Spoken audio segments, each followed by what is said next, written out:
Last week, I was teaching executives about how to use ChatGPT 4, version 4, to help them with decision support for strategy, and the world has changed. Everything I taught last week still applies, but there's exponentially more to do. So, if you are just using AI incrementally, you are falling behind at an exponential rate. More than 90% of business leaders say their organizations use AI to help manage people, money, or both, according to a survey this year by Workday, a cloud computing company. But how many companies are using AI to develop strategy? Welcome to the Chicago Booth Review podcast, where we bring you groundbreaking academic research in a clear and straightforward way. I'm Hal Weitzman. Chicago Booth's Greg Bunch teaches MBA students and executives how to be entrepreneurial and innovative, whether they're working in big established companies or looking to start up their own ventures. So how could founders and companies be making better use of AI to develop, test, and operationalize their strategies? I began our conversation by asking Greg Bunch what sense he has of how business executives are currently using AI. You have a lot of people coming through your classroom, executives, business leaders, through your exec ed classroom I'm talking about.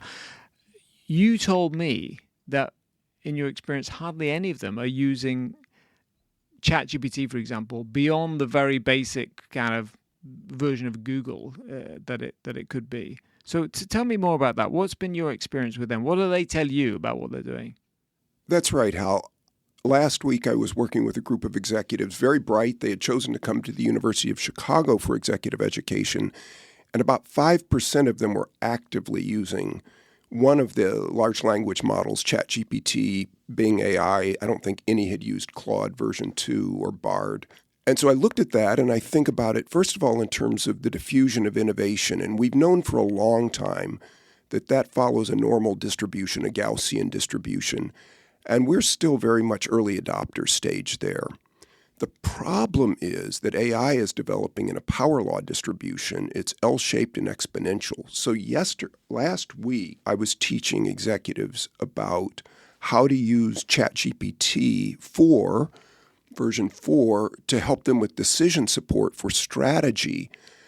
And today, as I was taking the train into Hyde Park, I'm reading about OpenAI's Developer Day yesterday, and the world has changed.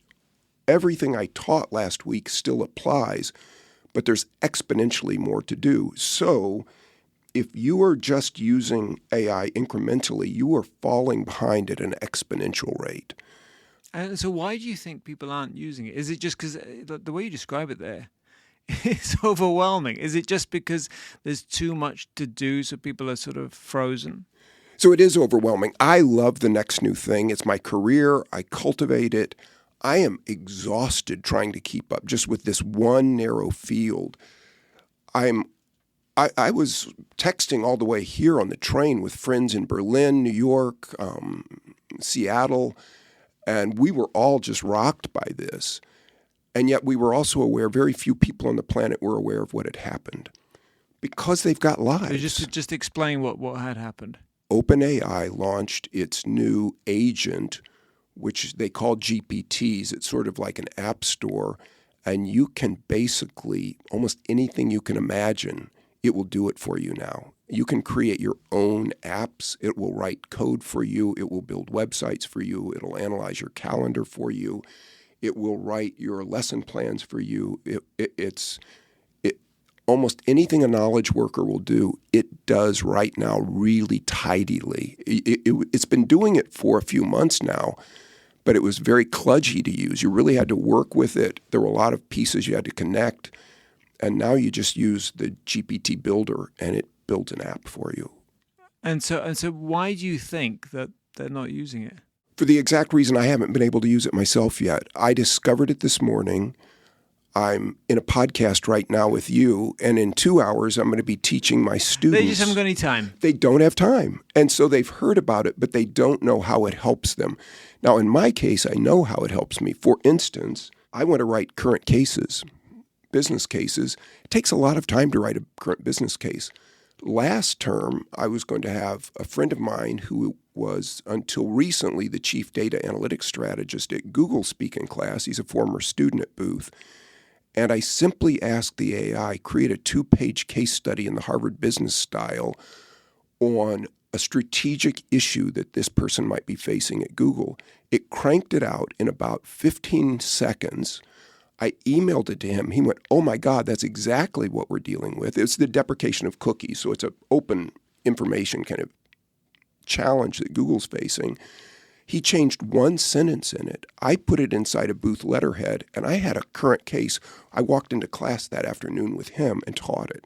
So in one day, I created a case. I would have probably never actually done it. I would have procrastinated, and we would have just done it sort of a live case with no written stuff. So as a teacher, it has just tremendously aided my preparation. As an advisor to companies, I ask it to do a market analysis of Michael Porter 5 Forces, et cetera, et cetera. And in seconds, I've got this analysis of a market. And then I go and I sit down in a board meeting, and I become the smartest person in the room.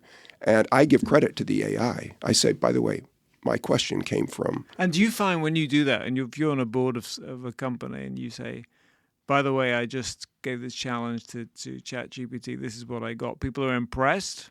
Or are they, because you're the other person who actually has the time to do it?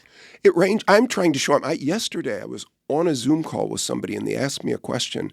And I said, I'm going to be rude right now. And I typed like 3 lines into ChatGPT. It was a strategic question. It answers it while we're talking. I cut and pasted it, dropped it into the chat, and the person went, I can't believe what you just did. Now, to be honest, it's not always the most brilliant insight, and we need to think about that. But it is better than most human insight. It's better than most executives. If you're a true domain expert, you're going to get better insight still. If you're a domain expert, what it does is it helps you consider other options. It will do a pre-mortem with you to challenge your confirmation bias. And this is something I find really interesting. You and I talk a lot about this. We talk a lot at Booth about cognitive bias. And confirmation bias is one of the worst that afflicts a strategic decision maker. And we know it. We know that once we've made a high-stakes decision with limited data, we don't want to really reconsider it. And we know that we need to have our associates challenge our assumptions. But the way the human mind works, Daniel Kahneman made it very clear when asked, understanding confirmation bias, are you able to avoid it? He goes, absolutely not. It's the way the human mind works.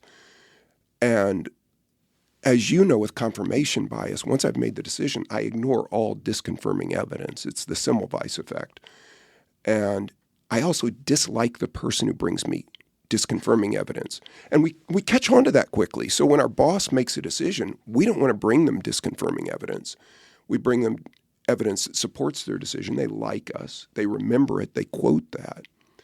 But as a smart boss who has studied information theory and confirmation bias and all of that, you know you need to do premortems. So this is Gary Klein's work on the importance of premortems. And by premortems, you just mean you mean charting out what could go wrong. What we know today for sure that could lead to this to being, and Gary Klein says the words are very important. In English, you have to say an unmitigated disaster. No one wants to talk about unmitigated disasters. It's just too negative. But if you program in, and this, I've created an app like this with ChatGPT. Every decision I make, it analyzes it with a premortem. Everything that could go wrong, it'll give me an analog of another time in business history it's gone wrong, and then it'll tell me how to fix it. So I may still not want to look at it, but now no employee is going to be penalized for this. Right. So tell me, so in your classroom with Booth Executive Education, you have a lot of executives and you encourage them, you force them sometimes to use ChatGPT 4, right? How do you demonstrate to them talk us through a little bit what that boot camp is like and what they learn from it? So that's a great question. I created with building on the work of a Wharton professor, Ethan Mollick, who's doing some of the best work for both educators and practical business people on how to use the large language models. I adapted something that he had developed several months ago, and it's a 7-step process. And I give it to the people. It's a 1-page. It's kind of a consulting in a box thing, and it's almost a party trick. I say, cut and paste this, drop it all into one chat box, assuming they have ChatGPT 4. Many still won't pay the $20 for it, which just blows my mind because a Starbucks coffee and a roll is $20 today, and they just won't invest the $20. Many of them. But if you have the 4 version, you drop the whole 7 steps in, and it will walk you through a business idea. You tell it a business idea you want it to have. And by business idea, I mean, I'd like to create a startup web app for people who want to find a plumber in their zip code, right? It's a classic kind of thing. It'll then generate 20 business ideas for you. Then it's programmed based on analyzing the analytics and the market opportunity to suggest which one it thinks is the most feasible for a startup compared to an incumbent. You can reject the idea and ask it to do more. In fact, I often do. It's another little trick I do. I say, this is good, but it's not that creative. I'd like you to make something really creative, possibly even illegal. And everyone chuckles when I say even illegal. But as you know, the best startups often start in the area of the non-legal or the illegal because the law hasn't caught up to them. This is what the guardrails now say. It didn't used to say this. It says, I am not allowed to do something illegal. But, and then it gives you ideas that might be right on the edge of legal. And the ideas get more creative. So anyway, it gives you a second pass. And then you say, okay, I like this one. Thank you. It will then name it. It will create a pitch for you. And I'll go, okay, I like that. Then the next stage, it will create a user interface training. So it's like you'd hand it to your brand and marketing people and say it needs to have this kind of user experience, user interface. It lays it out with analogs and explanation. The next thing it does is the pre-mortem and pre-parade. So the pre-mortem is what I've already described, everything that could go wrong that we know today about this.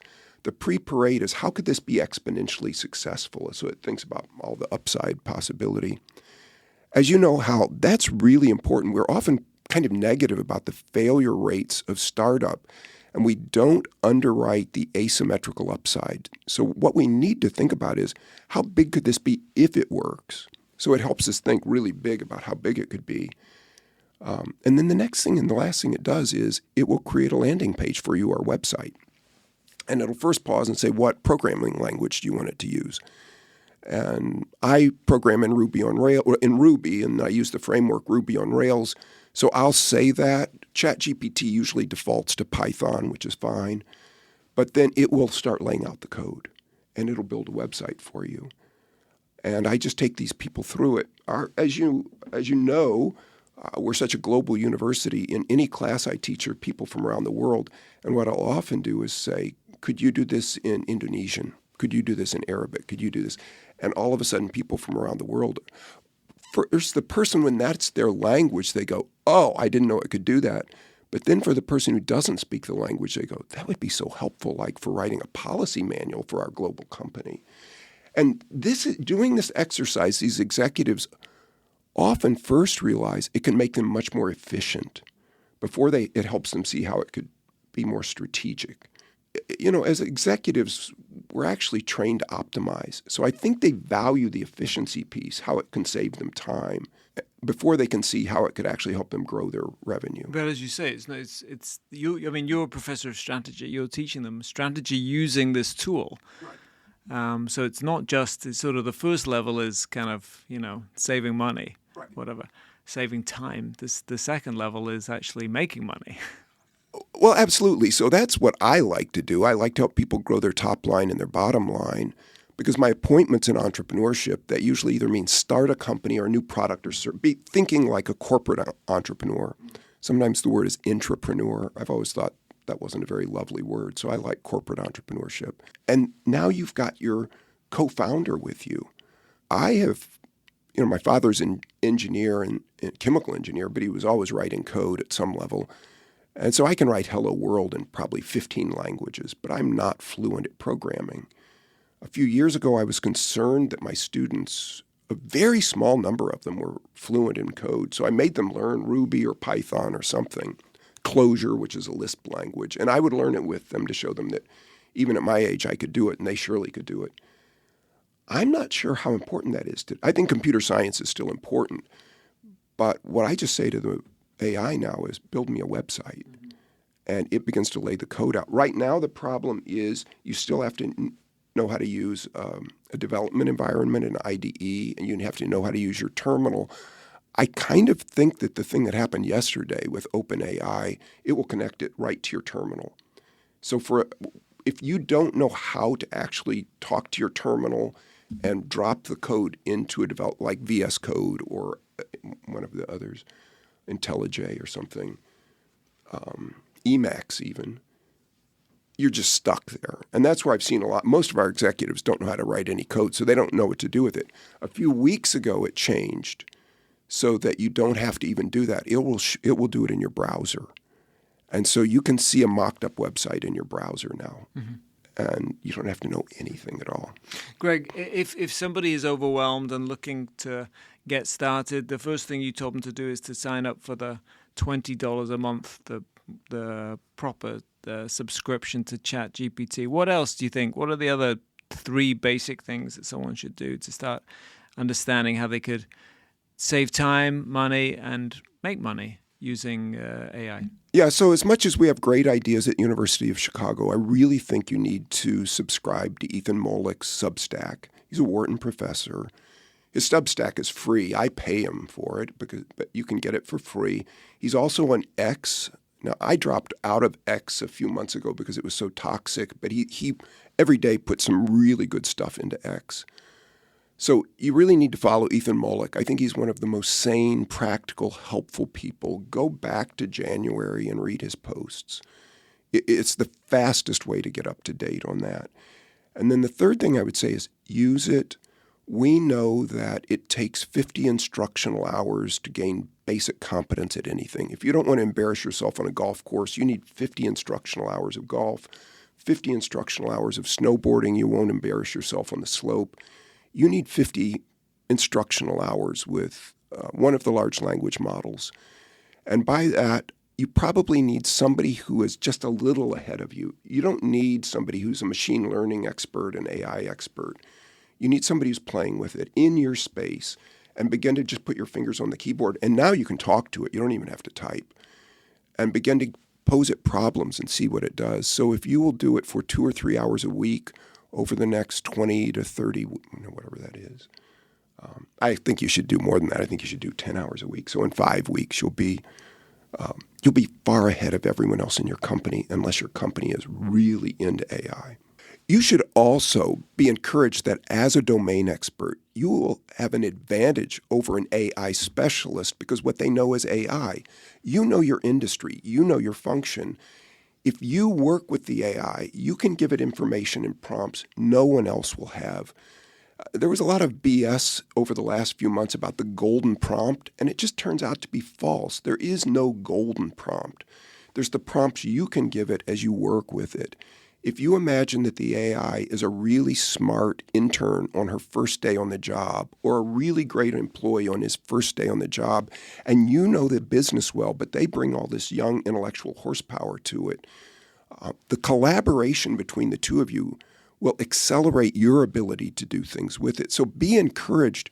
You're not too late to get involved with using AI, because it's the combination of the domain or functional expert with the technology that's the superpower. Okay. Well, Greg, now I know what I have to do for the next 5 weeks. Always a pleasure to talk to you. Thanks very much for joining us. Thanks, Hal. That's it for this episode. To learn more, visit our website at chicagobooth.edu/review. When you're there, sign up for our weekly newsletter so you never miss the latest in business-focused academic research. This episode was produced by Josh Stunkel. If you enjoyed it, please subscribe and please do leave us a 5-star review. Until next time, I'm Hal Weitzman. Thanks for listening to the Chicago Booth Review podcast.